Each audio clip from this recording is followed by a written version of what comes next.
Start. Para. According to custom, the budget statement for the coming year has to be presented today by an unexpected and unhappy chain of circumstances. The finance minister, who would normally have made this statement this afternoon, is no longer with us. This heavy duty has fallen upon me almost at the last moment, Pyara.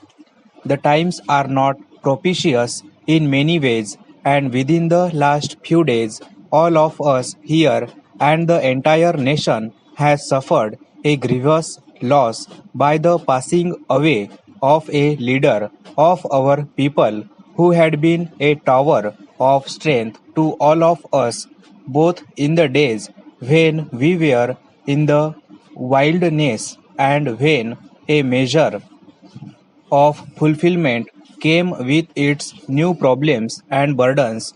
So I stand before this house today with a sense of desolation and a feeling of unfitness for the task that fate and circumstances have thrust upon me.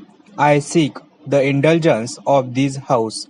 Last year, my distinguished predecessor in this office presented a budget statement which, in some respect, was unusual and which involved substantial additions to taxation.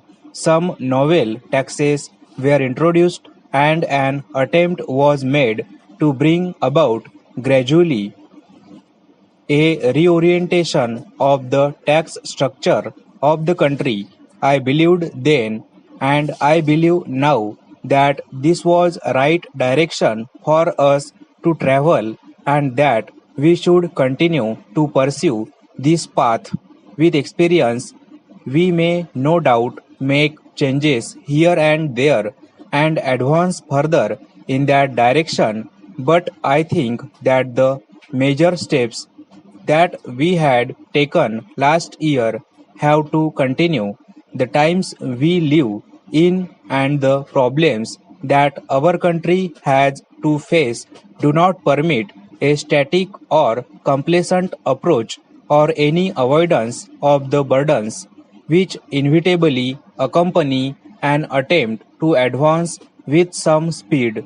Our objective of striving peacefully and cooperatively towards the realization of a socialist pattern of society also prevents us from thinking or acting along the old grooves or seeking some present respite by slowing down or halting development, while we should always be prepared to reconsider the methods we adopt should these become necessary.